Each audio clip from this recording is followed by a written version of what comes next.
माँ बाप से बात करना त्यागता है, अपने दोस्तों से बात करना त्यागता है। यहाँ तक कि वो युवा जो हमारे यहाँ समय होता है, सबसे अगर बहुमूल्य एक इंसान एक मनुष्य के जीवन में कुछ है तो वो समय है। धन की भरपाई हो सकती है, आपकी जायदाद की भरपाई हो सकती है, जमीन की भरपाई हो सकती है, सब वापस आ सकता है, गया हुआ समय। और वो बच्चा कैसे वो अपना युवा अवस्था का समय दे करके मेहनत करता है और उस एग्जाम में बैठता है। पता चलता है कई बार परीक्षा देने के बाद जो रिजल्ट आना है तो एक बार पता चलता है वो सेंटर पे पहुंचे और सेंटर पे पीछे जाकर के जब जांच होती है तो सेंटर पे जो है वहाँ पे लीक करने की सारी व्यवस्था बनी रहती है। और ये सिर्फ 22 लाख बच्चों के भविष्य के साथ में बात है। उत्तर प्रदेश में लगातार ये समस्याएं जो है प्रदेश लेवल पे हो रही प्रत्येक परीक्षा में देखिए, आरोग्य परीक्षा को देखिए, ट्रिपल जो आपका जो है यूपी ट्रिपल एससी के जो आपके हैं अभी कला के जो बच्चे थे वो बता रहे थे, टीजीटी के बच्चे जो हैं वो गए और उनको ये बताया जा रहा है, उनके इतनी दूर दूर सेंटर्स डाले गए और उसके बाद जब वो बताते हैं कि पहले से ही सेटिंग हो रही है। ये डबल इंजन की जो सरकार है, ये डबल करप्शन की और डबल करप्शन की सरकार में इसी वीडियो पर आप विधानसभाओं में देखिए, ब्लॉकों के स्तर पे देख लें और ग्राम सभाओं के स्तर पे जाकर देख लें, आपको कहीं नहीं मिलेगा कि एक जीके समाज का बच्चा जो है किसी भी प्रकार की कोई नौकरी। नीट के एग्जाम में धर्मेंद्र प्रधान का क्या रोल है, कितने कम्पिटेंट हैं इस मामले में, परीक्षाओं के मामले में, युवाओं के भविष्य के मामले में?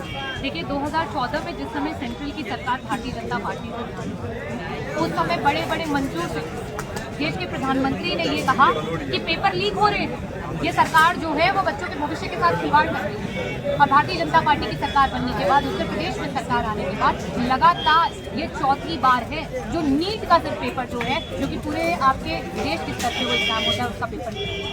और इन्होंने, क्योंकि इन्हें पता है उसमें करप्शन है, इनको पता है कि ये सरकार की मिली भगत है, इसलिए उसकी जो करेक्टिव अथॉरिटी है, एग्जाम करने की अथॉरिटी है, उसको उन्होंने सरकार से एक प्राइवेट सेक्टर को ले जाकर के इसकी जिम्मेदारी जो है सौंपी है। क्योंकि कल को अगर कोई भी इसमें घालमेल होती है, करप्शन होता है, जो कि 100% वादे से होगा, क्योंकि हम 4 बार से ये देख रहे हैं, तो उसमें इन्होंने ये कर दिया है कि किसी मंत्री को कोई आकर के ना जवाबदेही बनती है, ना उन्हें कोई जवाब देना।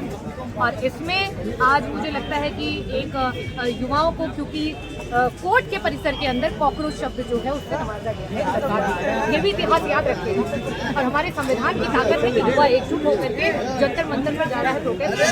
अगर हम कॉकरोच है तो कॉकरोच ही सही, लेकिन हमारा अधिकार आप यहाँ रखिए और मिनिस्टर की तानाशाही नहीं चलेगी। एजुकेशन को भ्रष्ट करके, एजुकेशन को बर्बाद करके, हमारे संवैधानिक अधिकारों को छीन करके आप सत्ता में कुर्सी पर काबिज नहीं। मैम 2 सवाल है। एक तो नीट की परीक्षा का जो प्रश्न पत्र है वो कह रहे हैं कि हम आर्म फोर्सेज की सहायता लेंगे, एयरफोर्स की सहायता लेंगे। दूसरा सवाल है जो आप कॉकरोच की बात कर रही हैं, क्या ये सिर्फ एक डिजिटल रिवॉल्यूशन बन के रह जाएगा या इसका कुछ और भी आगे परिणाम दिखाएंगे? एक तो आर्म फोर्स पेपर्स लेके जाएंगे, दूसरा देखिए बहुत अच्छी बात है, उन्होंने आर्म फोर्स की बात की, आर्मी की बात की और जो चीज़ें की, क्योंकि उनको भी पता है कि इनके मिले लोग तो सीधे तो काम आने नहीं वाले हैं, सीधे से तो वो सुधरेंगे नहीं, तो जो लातों के भूत हैं वो बातों से तो मानेंगे नहीं, तो ठीक है उसका उपचार वो करें। और दूसरा आपने जो प्रश्न किया डिजिटल इवोल्यूशन, देखिए अभी ये बहुत कम समय हुआ है कि हम डिजिटली इवॉल्व हुए हैं और स्पेशली कोविड के दौरान सारे हमारी क्लासेस जो हुई वो डिजिटल प्लेटफॉर्म्स पे आ गई, बच्चे क्लासेस, टीचर और हर तरीके की चीज़ें। और इसी में भारतीय जनता पार्टी ने व्हाट्सएप के स्कूल शुरू कर दिए, व्हाट्सएप से नेगेटिव प्रमोशन शुरू कर दिए, व्हाट्सएप से भ्रम फैलाना शुरू कर दिया, व्हाट्सएप से उन्होंने किस तरीके से कि धर्म पे सांप्रदायिक हिंसा को जन्म देना शुरू कर दिया, जातिवाद में किस तरीके से एक दूसरे के प्रति हिंसा हो उसको जन्म देना शुरू कर दिया। तो उसी का जवाब जो है इस युवा ने दिया है, जिसे कॉकरोच बोला गया है। उन्होंने जो अपनी पूरी मेहनत करके और जनता के गाड़ी कमाई के पैसों से अपना जो उन्होंने महल सजाया था डिजिटल मीडिया पे, उसको देश के युवा ने धराशायी कर दिया। मात्र 2 दिन में 20 मिलियन पार उनके जो है वो उसमें फॉलोअर्स जा चुके हैं। और ये अपने में प्रमाण है कि जब देश का संविधान, देश के युवा, देश की महिलाएं, देश का पीडीएफ, पिछड़ा, दलित, अल्पसंख्यक समाज और प्रत्येक हिंदुस्तानी, प्रत्येक भारतवासी जब लड़ाई करने के लिए आ जाता है, तो चाहे आपके पास कितनी बड़ी ताकत हो, चाहे ईडी हो, चाहे सीबीआई हो या देश का कितना भी पैसा हो, वो सब कुछ। अभिजीत दीपके भी कह रहे हैं कि बहुत संभव है कि अगर मैं इंडिया आता हूँ, लैंड करता हूँ तो मेरी गिरफ्तारी भी हो सकती है। फाउंडर हैं सीजेपी के।